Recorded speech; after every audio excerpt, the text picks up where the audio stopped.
اپنے اولیاء کی بھی معرفت کروائی، رسولوں کی بھی معرفت کروائی، اور اس کے بعد یہ سلسلہ تا امام زمانہ علیہ الصلوۃ والسلام اس کا اہتمام اس نے بھرپور کیا۔ بہت اچھی آپ نے بات کی کہ جو آپ نے کہا کہ قرآن کی آیات کے اندر، دیکھیں قرآن کی آیات کے اندر خود عقلی دلائل ہیں، تو ہم ان شک و شبہات میں جب کبھی ہم بھی جائیں تو پہلے ہم ان آیات کی طرف رجوع کریں۔ زمینیں بھی برابر میں، پانی بھی ایک جیسا انہیں دیا گیا، لیکن کوئی تنے کے ساتھ اگ رہا ہے، کاشت ہو رہا ہے، اور کوئی بغیر تنے کے کاشت ہو رہا ہے۔ کہ بھائی اتفاقی ہے۔ اچھا کبھی ایسا ہو کہ تم نے گندم کا بیج ڈالا، گندم کی کاشت کی کپاس آ گئی ہو؟ میں ملحد کو یہ کہہ رہا ہوں، میں تمہارے قول کے نتیجے کے مطابق یہ کرنا چاہتا ہوں کہ ایک اللہ والا بن کے رہنا چاہتا ہوں، کوئی عبادت کے حیثیت سے نہیں، خالقیت کی حیثیت سے بھی خدا کا کسی کو شریک مانتا ہے۔ تو عیسائی امر اگر جو جیسا کہ یہ لوگ کہتے ہیں، یعنی جو لوگ طواف کر رہے ہیں، مسلمان جس طریقے سے کہتے ہیں کہ ایک خدا ہے، میں ہندو بھی ہو جاتا ہوں، میں فلاں بھی ہو جاتا ہوں، میں فلاں بھی ہو جاتا ہوں، آج سے میں سب کچھ ہوں، کیونکہ سب کے احتمال ٹھیک ہیں۔ ہر وجود کا احساس صرف آنکھوں کی نظر سے نہیں ہے، تجھے تیرے نفس میں اس نے اپنی طاقت دکھائی ہے، اس کا وجود چھپا ہے۔ اب ذرا اپنے نفس کو انسان غور کرے اور دیکھے کہ اس کے نفس کے اندر اس نے کتنی قدرت کے آثار رکھے ہیں۔ التی لا ادفعها، میں منع بھی نہیں کر سکتا تھا کہ یہ سب چیزیں نہیں ہو سکتا، حتی ظننت، یہاں تک کہ مجھے یہ گمان ہونے لگا انہ سیظہر فیما بینی و بینہ،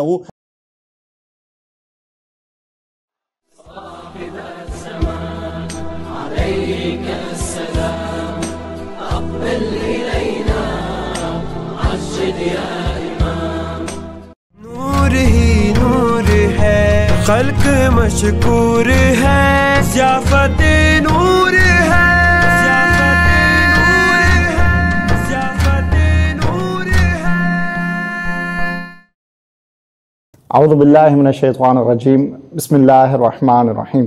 معزز خواتین و حضرات، السلام علیکم ورحمۃ اللہ وبرکاتہ۔ پروگرام ضیافت نور سیزن 7 کے ساتھ آپ کا میزبان محمد عباس قمر حاضر خدمت ہے۔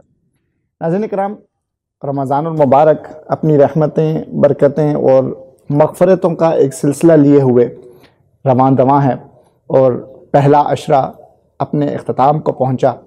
دوسرا عشرہ ہمیں اس جانب متوجہ کر رہا ہے کہ وقت کم ہے اور عمل کرنے کو زیادہ، یعنی جس قدر ہم ان مختصر سے لمحات میں زیادہ سے زیادہ اعمال انجام دے لیں، ہم اپنی دنیا اور آخرت بنا سکتے ہیں۔ جب ہم اعمال کی بات کرتے ہیں تو علماء اور عرفاء ایک چیز کی جانب اشارہ کرتے ہیں کہ رمضان المبارک میں صرف عبادت خداوندی ہی اہم نہیں، بلکہ خداوند تبارک و تعالیٰ کی جانب پیش قدمی، اس کی معرفت اور اس کی جانب قرب حاصل کرنا بھی اپنی ایک اہمیت رکھتا ہے۔ اسی چیز کے پیش نظر مدرسہ صاحب الزمان نے اس برس کے اس سیزن میں کچھ ایسے امور کو بھی شامل گفتگو کیا کہ جو گفتگو طلب ہیں، تشنہ لب موضوعات ہیں۔ قصص الانبیاء کا ایک سلسلہ چلا اور ہم نے انبیاء کے واقعات سے یہ جاننے کی کوشش کی کہ خدا ہمیں در حقیقت کیا سبق دینا چاہ رہا ہے، ہمارے لیے ان تمام واقعات میں کس طرح عبرت موجود ہے۔ اب ایک اور چیز کی جانب ہم قدم بڑھا رہے ہیں، اور وہ ہے معرفت خداوند تبارک و تعالی، یعنی جب ہم اعمال انجام دے رہے ہیں تو اس خدا کو جانتے ہوئے اعمال انجام دے، اور اس میں بہترین چیز اور اس میں سب سے اہم چیز جو ہے وہ بحث ہے، وہ بات ہے عقیدے کے متعلق، کہ ہم اپنے خداوند تبارک و تعالی کے وجود پر، خداوند تبارک و تعالی کے متعلق، اس کی ذات، اس کی صفات کے متعلق کس طرح عقیدہ رکھتے ہیں۔ ہم جو عقیدہ رکھتے ہیں اس کو مزید مضبوط کرنے کے لیے اور کچھ عقائد پر اشکالات کا جواب دینے کے لیے ہم نے آج کی اس نشست کا انعقاد کیا۔ چونکہ ایک حساس موضوع ہے تو حساس موضوع پر گفتگو کرنے کے لیے ضروری ہے کہ کسی ایسے با علم حضرات کی جانب ہی رجوع کیا جائے جو اس حساس موضوع کو انتہائی احسن انداز میں اور عام فہم انداز میں بات کر سکیں۔ اسی لیے ہم نے دعوت دی، التماس کی قبلہ علامہ شیخ محمد عرفان بہلول صاحب سے کہ وہ آئیں اور اس خداوند تبارک و تعالیٰ کے وجود پر، یعنی ایتھزم، الحاد اور ملحدین کے متعلق جتنی گفتگو ہے اس پر بات کریں۔ السلام علیکم ورحمۃ اللہ وبرکاتہ قبلہ. وعلیکم السلام ورحمۃ اللہ وبرکاتہ. قبلہ بہت شکریہ آپ نے قیمتی وقت سے ہمیں وقت دیا. آپ کا شکریہ کہ آپ نے دعوت دی اور پروردگار عالم آپ لوگوں کی اس خدمات کو اپنی بارگاہ میں احسن طریقے سے قبول فرمائیں انشاءاللہ. جزاک اللہ. قبلہ جس طرح ابتداءً ایک چیز کی جانب اشارہ کیا کہ ہم بات کرنے جا رہے ہیں خداوند تبارک و تعالیٰ کے وجود پر، اب ہم ایک اور چیز کی جانب بھی دیکھتے ہیں کہ غالباً اس پر اشکالات بھی کیے جاتے ہیں، جس کے لیے ایک ٹرم یوز کی جاتی ہے ایتھزم، الحاد الملحدین سے متعلق، جو کہ وجود خدا پر، خدا کی ذات اور صفات پر اشکالات کرتے ہیں. تو بجائے اس کے کہ ان کے اشکالات کو ہم اپنے انداز میں جواب دیں، اگر ابتداءً ہی ہم ان قرآن مجید کی آیات اور روایات کی روشنی میں بیان کریں کہ خدا نے اپنے وجود کے متعلق کس قدر بیان کیا ہے. احسنتم. تقبل اللہ. اعوذ باللہ من الشیطان الرجیم. بسم اللہ الرحمن الرحیم. نحمده ونصلی علی رسولہ الکریم وعلی اہل بیتہ الطیبین الطاہرین.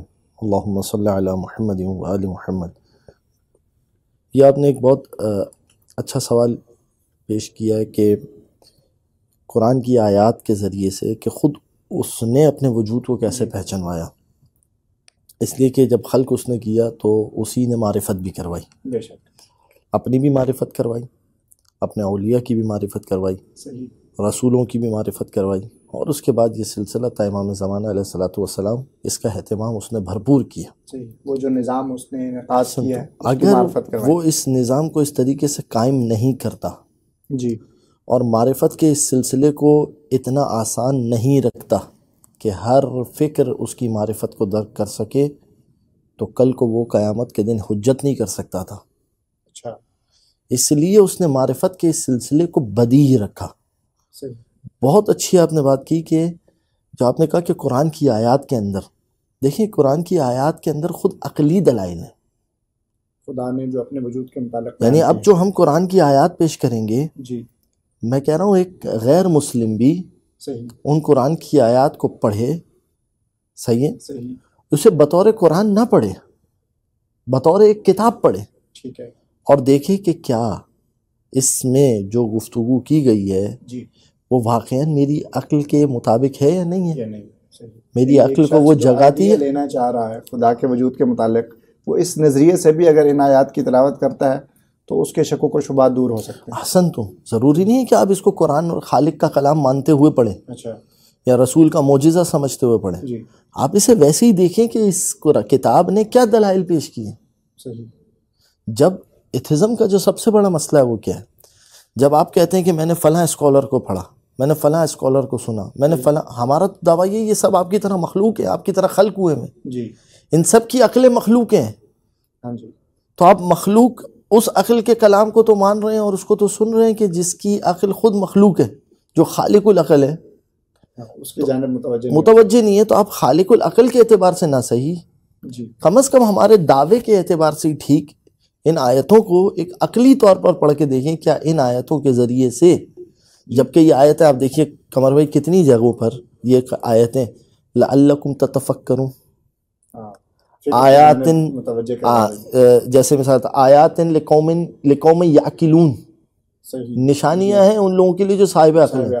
جو آیات للعالمین، صحیح، دنیا عالمین کے لیے نشانیاں. تو انسان اس اعتبار سے ان آیات کو دیکھے، اور ایک مسلمان ہونے کے اعتبار سے ہم مسلمان ہیں، الحمدللہ مسلمان گھرانے میں پیدا ہوئے، تو ہم ان شک و شبہات میں جب کبھی ہم بھی جائیں تو پہلے ہم ان آیات کی طرف رجوع کریں کہ دیکھیں پروردگار عالم نے کتنے سادہ طریقے سے، آسان طریقے سے، بدی طریقے سے، واضح طریقے سے اپنے وجود کے اوپر دلائل کام کیے، پیش کیے. دیکھیے میں اب آپ کی خدمت میں پہلی آیت، جیسے کہ آپ نے سورہ مبارکہ رعد، اس کی آیت نمبر 4، اس میں پروردگار عالم فرماتے ہیں بسم اللہ الرحمن الرحیم وفی الارض قطع متجاورات وجنات من اعناب وزرع ونخیل سنوان وغیر سنوان یسقى بماء واحد ونفضل بعضها على بعض في الاكل ان في ذلك لآیات لقوم یعقلون.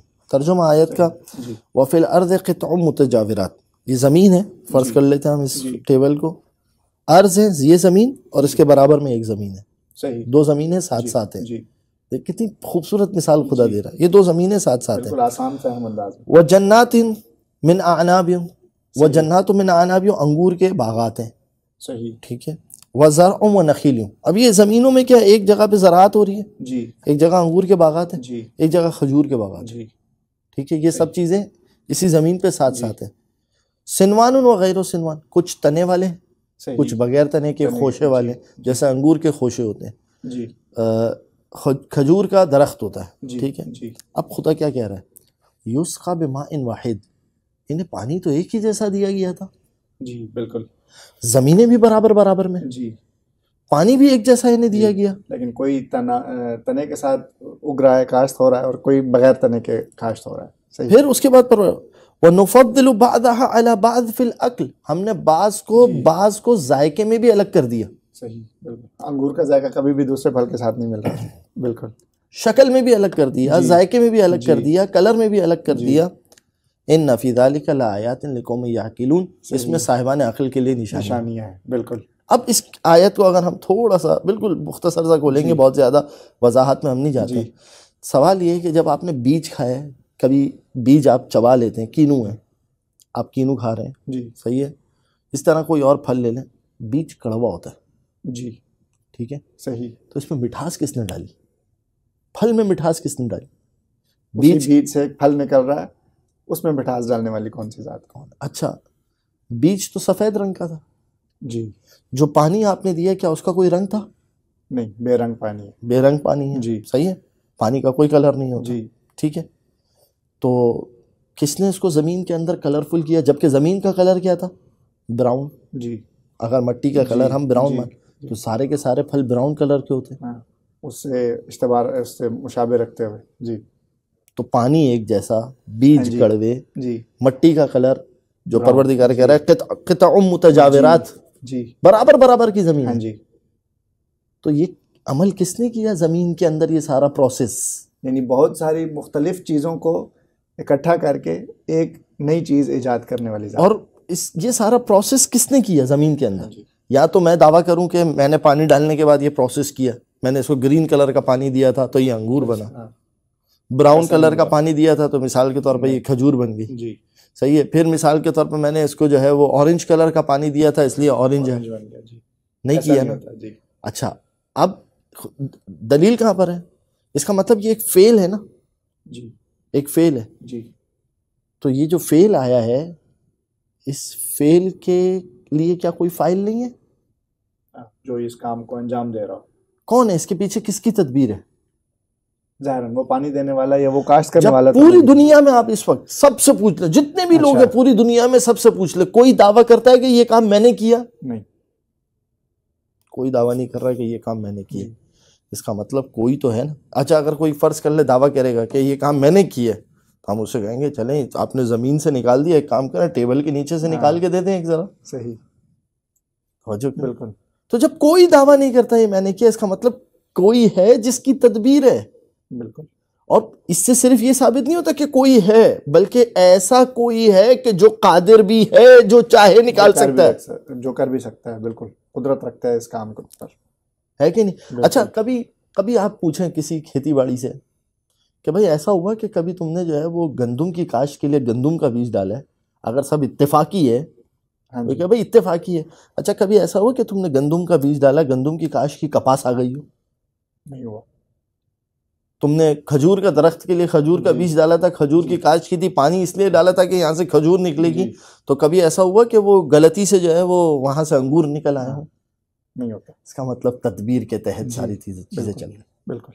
اور کسان خود, معذرت کے ساتھ, کسان خود کہہ رہا ہے کہ میرے ہاتھ میں تو نہیں ہے یہ چیز, میرا کام ہے پانی ڈالنا, میں پانی ڈال رہا ہوں, میرا کام ہے بیج ڈالنا. تو یہ کون ہے؟ یہ کون ہے کہ اس طریقے سے جو ہے وہ سارے امور کو انجام دے رہا ہے کہ جس کے بعد ایک پھل آپ کے سامنے آ رہا ہے؟ تو یہ پروردگار فرما رہا ہے ان فی ذلک لآیات لقوم یعقلون, جو عقل رکھتے ہیں ان کے لیے نشان ہے. اسی وجہ سے میں کہتا ہوں ملحد بے وقوف ہے, بے عقل ہے. ان کے اپنے معاملات کے اندر ان کے پاس ساری عقل ان کے پاس کام کرتی ہے. کیونکہ یہ, میں ایک معذرت کے ساتھ آپ کی بات کروں آگے سوال سے پہلے, اس کی وجہ کیا ہے سب سے اہم؟ اس کی وجہ یہ ہے کہ اغراض ہیں ان کے کچھ, جو لوگوں کو دین سے ہٹائے بغیر ان کے وہ اغراض پورے نہیں ہو سکتے. تو اس وجہ سے یہ کلی طور پر نا, کیونکہ ملحد, الحاد کا مطلب صرف یہ نہیں ہے کہ اسلام گیا, الحاد کا مطلب یہ کہ عیسائیت بھی گئی, الحاد کا مطلب یہ ہے کہ یہودیت بھی گئی، الحاد کا مطلب یہ ہے کہ ہندوازم بھی گیا، سب زیرو اصلاً یعنی سب. ہاں کوئی خدائی کیوں؟ عیاشی کرو زندگی کے اندر، عیاشی، اور وہی عیاشی کے ذریعے سے مثلاً کیا مطلب آپ کو شراب پینی ہے آپ پیو، کیا مسئلہ ہے؟ مجھے مثال کے طور پر اعوذ باللہ من ذالک، مثال کے مجھے جو ہے وہ خدا محفوظ رکھے، مثال کے طور پر مجھے کوئی اور مثال کے طور پر کام کرنا ہے، کوئی اور فعل کبھی انجام دینا ہے، ٹھیک ہے، دے، کیا مسئلہ ہے؟ کیوں آپ جو ہے وہ ریلیجن کی باؤنڈریز کے اندر رہ کے اور اس طریقے کی باتیں کرتے ہیں؟ آپ یہ سارے کے سارے کام کریں. جواب چلیں، اس کا مطلب یہ ہے نا کہ آپ یہی کہتے ہیں الحاد کا آخری نتیجہ کیا ہے؟ جس کو جو کرنا ہے وہ ویسا کرے، اپنی فریڈم ہے، اپنی زندگی. پر ٹھیک ہے بھائی، ہم اللہ والے ہیں تو یہ ہمارا فریڈم ہے، اچھا چھوڑ دو ہمیں.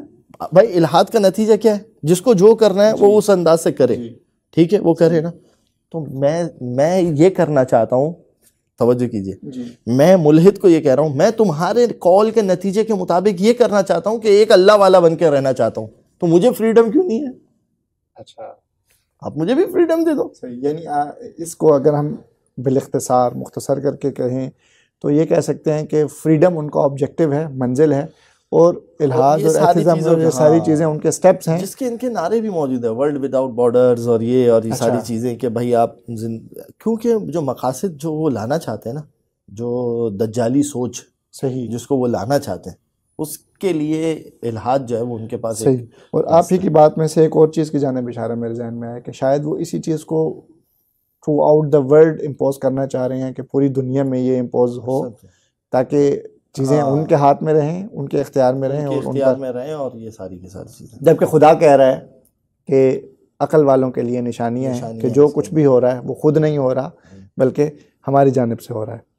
اچھا، ایک چیز ہم اور آپ آج کے اس دور میں اس چیز کو فیس کر رہے ہیں، یعنی ہم دیکھ رہے ہیں کہ یہ چیز جو نئے کانسیپٹس اور نئے آئیڈیاز کے ساتھ جو لوگ آ رہے ہیں، بہت ساری ایسی تھیوریز بھی بنائی گئیں جس میں خدا کو بھی نگلیکٹ کیا گیا اور اس کے باقی عناصر کو بھی.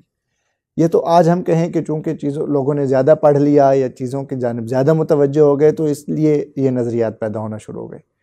کیا ماضی کے دور میں بھی، ائمہ معصومین کے دور میں بھی اس طرح کے اشکالات ائمہ کے اوپر یا اس نظام پر ہوتے تھے؟ چونکہ وہاں اتنا زیادہ لوگوں کی سوچ اتنی وسیع نہیں تھی، تو کیا یہی اشکالات ان کے دور میں بھی ہوتے تھے؟ اور اگر ہوتے تھے تو ائمہ نے کس طرح جواب دیا؟ یہ دیکھیں، اشکالات جو تھے رسول خدا کے اگر دور میں ہمیں دیکھا جائے تو اس حد تک نہیں ملتے.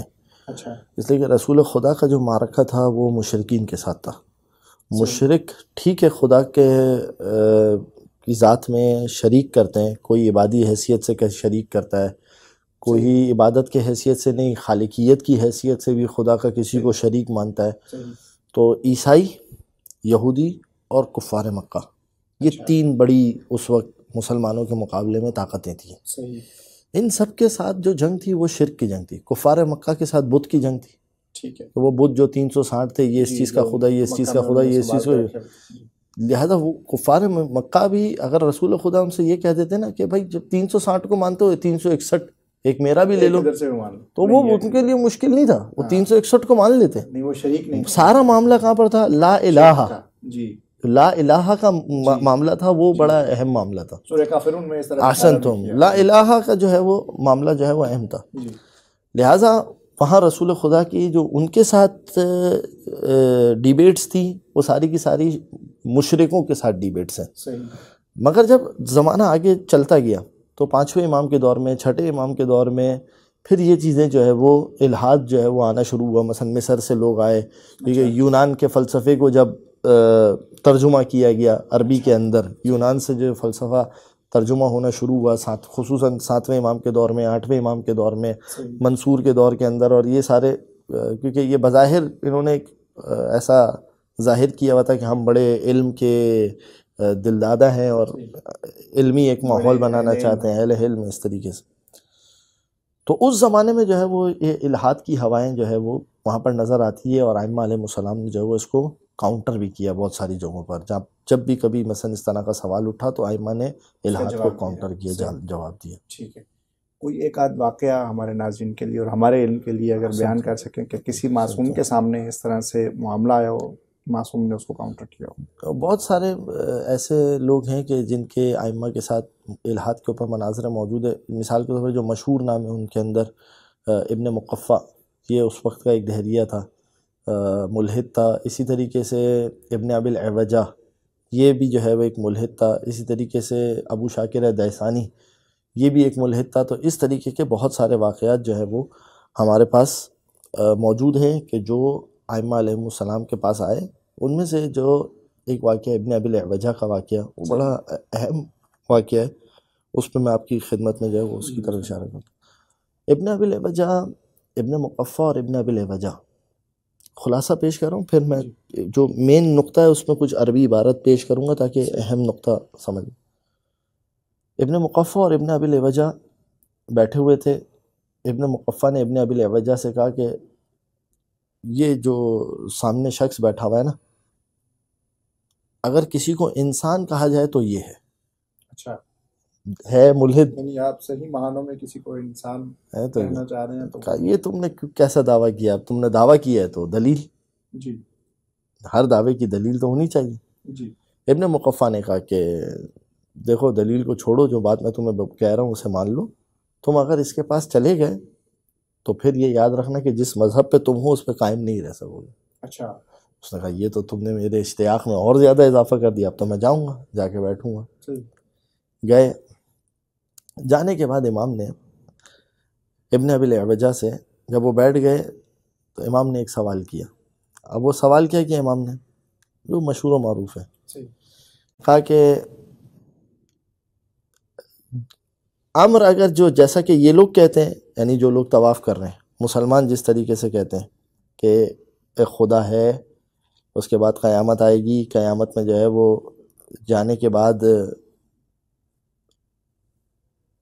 قیامت میں جانے کے بعد جو ہے وہ جزا اور سزا کا، اگر یہ جیسا کہتے ہیں، اگر ایسا ہے، اگر ایسا ہے، وَهُوَ كَمَا يَقُولُونَ، اور ہے ایسا ہی، اچھا ہے ایسا ہی، یہ بھی امام نے کہہ دیا ساتھ ساتھ، تو یہ لوگ جو ہے وہ کامیاب ہو جائیں گے، تم ناکام ہو جاؤ. امام نے اس کی جانب اشارہ کر دیا. اور اگر فرض کر لیتے ہیں جو تم کہتے ہو ویسا ہے، اچھا، کہ اس دنیا سے جانے کے بعد کوئی سزا و جزا، کوئی حساب کتاب، کوئی حساب کتاب، نہیں. کوئی ہے ہی نہیں، کچھ صحیح. چیز نہیں ہے، تب بھی یہ بھی کامیاب، تم بھی کامیاب. اچھا، کیوں؟ کیونکہ تم نے اپنے اسٹائل سے زندگی گزار لی، ہاں، یہ اپنے انداز سے یہ اپنے انداز سے زندگی گزار ہے، صحیح. تو نتیجہ کیا نکلے گا؟ یہ بھی کامیاب، وہ بھی کامیاب. لیکن اگر ویسا ہے جیسا انہوں نے کہا ہے تو تم ناکام ہو گئے، تو تم تو گئے، پھنس گئے. تم اس چیز کی جانب تیاری نہیں کر کے جا رہے جس چیز کی جانب تیاری کرنی اب چاہیے. اگر عقلی اعتبار سے دیکھیں تو یہ امام نے دیکھیں کون سی دلیل دی ہے؟ دفع ضرر محتمل. ہاں جی بالکل. مگر امام نے کوئی ٹرم یوز نہیں کی ہے یہاں پہ جی کہ دفع ضرر محتمل، کہ بھائی ایک احتمال ہے نا، جی یہ احتمال ہے، جی ایک تمہارا احتمال ہے، جی ٹھیک ہے. اگر ان کا احتمال ٹھیک ہے تو یہ تو کامیاب ہو گئے، تم نے تو کچھ کیا ہی نہیں تھا. ہاں جی. اگر تمہارا احتمال ٹھیک ہے کہ کچھ بھی نہیں ہے تو ٹھیک ہے، تم اور یہ دونوں کے دونوں برابر ہو جاؤ گے آخر میں جا کے. دفع ضرر محتمل ہے. اچھا، یہاں پر ایک ایتھسٹ ہے ابھی پاکستان کے اندر، انہوں نے اس روایت کا مذاق اڑایا. اچھا، ہاں، انہوں نے اس روایت کے ساتھ کیا کہا کہ ٹھیک ہے اگر یہی بات ہے تو پھر میں آج سے ایک کام کرتا ہوں کہ میں عیسائی بھی ہو جاتا ہوں. اچھا، جو ہو سکتا ہے کہ عیسائی ٹھیک ہو، صحیح. میں جیوس بھی ہو جاتا ہوں، اچھا، میں ہندو بھی ہو جاتا ہوں، میں فلاں بھی ہو جاتا ہوں، میں فلاں بھی ہو جاتا ہوں، آج سے میں سب کچھ ہوں کیونکہ سب کے احتمال ٹھیک ہیں. یعنی معاد کے، یعنی قیامت میں جس کیٹیگری میں جس کو رکھا سب کا جائے گا میں احتمال اس ٹھیک میں ہے. آ جاؤں گا. اچھا، یہ اس روایت کو لے کے، جبکہ یہ روایت اس طرف اشارہ کرتی نہیں ہے، یہ روایت کا مذاق اڑا ہے، کیونکہ یہ روایت صرف اور صرف ابن مقفع کیونکہ اصل خدا کا منکر تھا، وجود خدا کا انکاری، وجود خدا کا منکر تھا، جس کی وجہ سے جس کا لازمی نتیجہ یہ تھا کہ وہ آخرت کا بھی منکر ہے. بالکل ٹھیک ہے. جی. امام نے یہ نہیں کہا کہ بیچ کے پھر یہ دفع ضرر محتمل کو آپ یہ نہیں لے جا سکتے کہ پھر میں یہودی بھی ہو جاتا ہوں پھر. امام نے کیا کہا؟ دیکھا، احسن تم. امام نے کیا کہا؟ امام نے اس سے کہا، صرف اور صرف امام اس کو اس طرف متوجہ کرنا چاہ رہے تھے کہ کوئی خدا ہے جی، اور جزا و سزا بھی ہے، صحیح.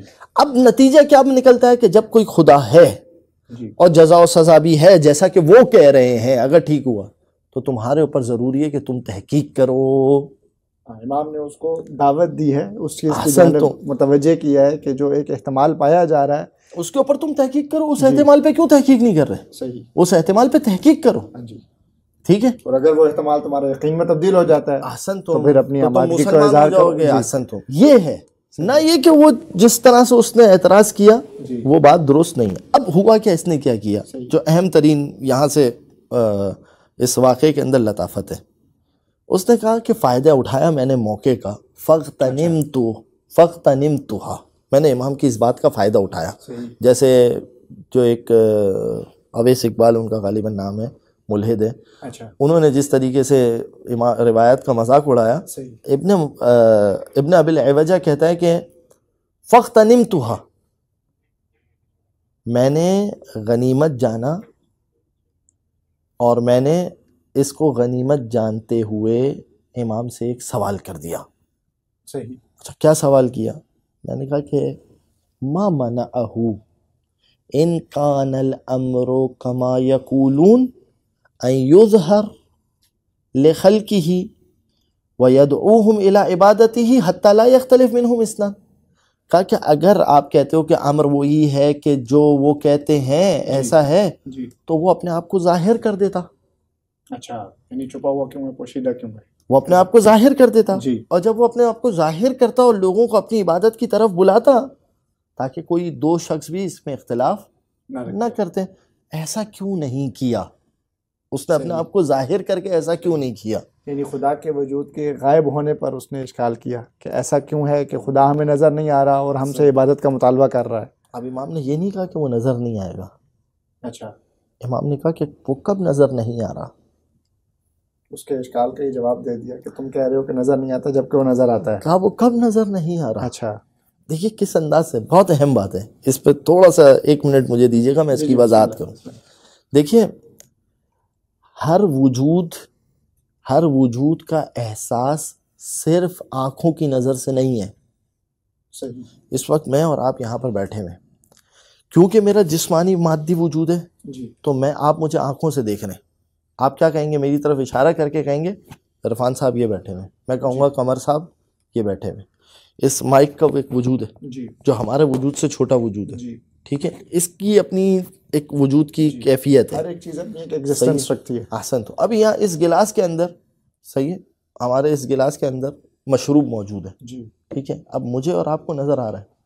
جی. لیکن دیکھیے اب جو ناظرین ہیں وہ کیسے، جب میں اسے منہ تک لے جاؤں گا جی پھر وہ اس چیز کی جانب متوجہ ہوں گے کہ ہاں اس میں کچھ وجود ہے، کوئی چیز موجود ہے. تو جو ان کو اس کے وجود کا کیسے پتا چلا؟ نظر نہیں آ رہا. کوئی دوسرا فعل میرے دلالت پینے کر سے. رہا ہے. صحیح. دوسرا فعل دلالت، یعنی ہر وجود کی شناخت صرف آنکھوں سے نہیں ہوتی ہے. اچھا. صحیح. امام اس کو اس طرف لے کے گئے. جی. اب اگر وہ مزید سوالات کرتا، کیونکہ وہ یہاں پر آ کے رک گیا، امام نے جب اس کو جواب دیا، جی. امام اس کو اس طرف نہیں لے گئے، کہا کہ یہ بتاؤ کہ ہر چیز کیا آنکھوں سے ہی دکھے گی تو موجود ہے؟ صحیح. بلکہ بعض چیزوں کو آنکھ کی حرارت، آگ میں حرارت ہے قمر صاحب یا نہیں ہے؟ آنکھ میں حرارت، آگ میں حرارت ہے یا نہیں ہے؟ گرمی ہے آگ کے اندر، حرارت ہے. جب آگ میں حرارت ہے تو کیا وہ آنکھوں سے دکھتی ہے؟ نہیں. اس کا مطلب حرارت کو جاننے کا اور محسوس کرنے کا آلہ کچھ اور ہے. صحیح. امام نے اس کو اب یہی جملہ کہا. میں بس اب تیزی کے ساتھ امام سے جملے بیان کیجیے گا اختصار کے ساتھ، وقت اپنے امام، ہاں بس امام نے کہا کہ کس نے کہا کہ وہ چھپا ہوا ہے؟ ویلک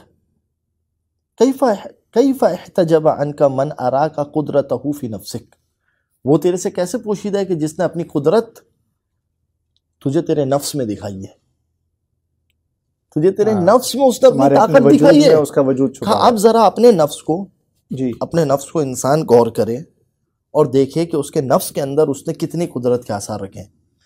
آپ دیکھیں میں اور آپ بڑے ہوئے ہیں، کیا آپ نے اپنے آپ کو خود بڑا کیا؟ نہیں. اللہ اکبر. توجہ کی امام نے یہ چیز کہا، نشوءک ولم تکن، تیری نشو نما جبکہ تو نہیں تھا.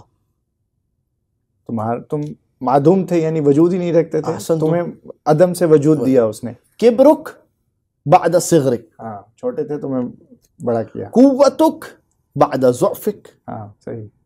ضعفك بعد قوتك اللہ اکبر اللہ اکبر. سقمك بعد صحتك صحتك بعد سقمك. صحیح. تمہاری صحت بیماری کے بعد. جی تم بیمار ہوئے تم نے خود اپنے آپ کو صحیح کیا نہیں.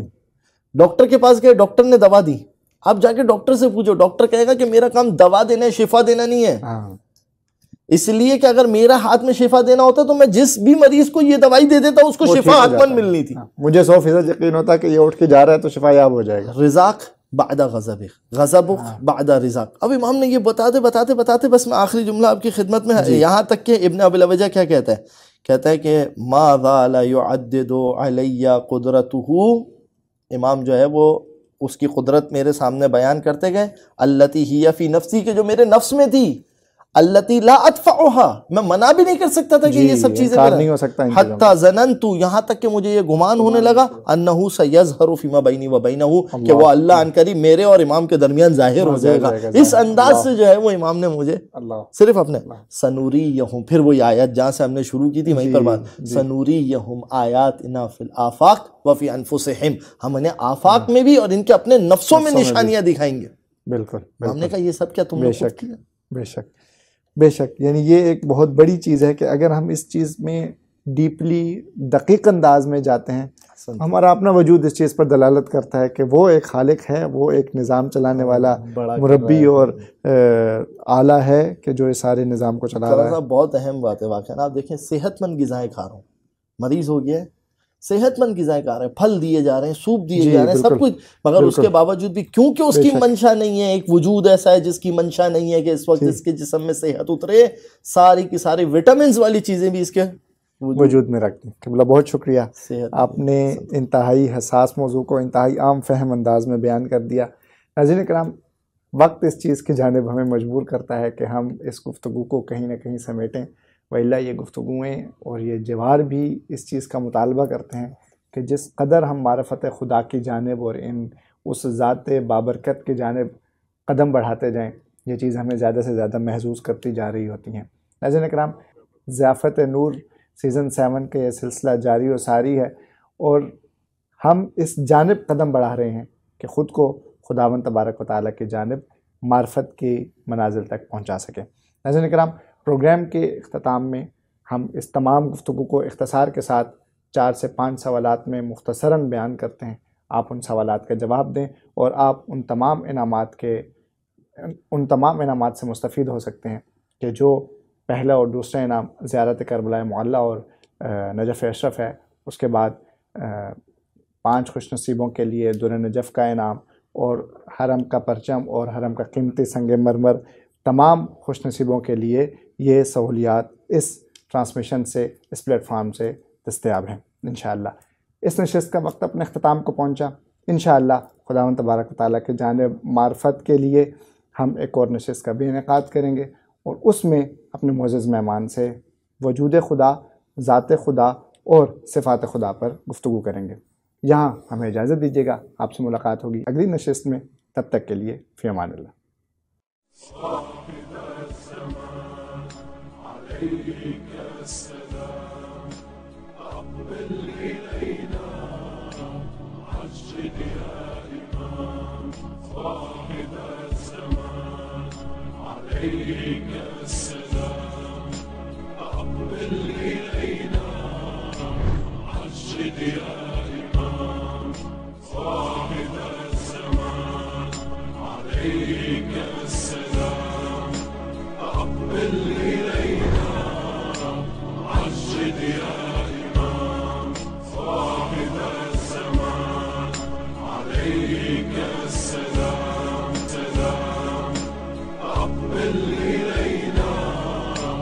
عجل يا إمام صاحب الزمان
خلق مشکور ہے ضیافت نور ہے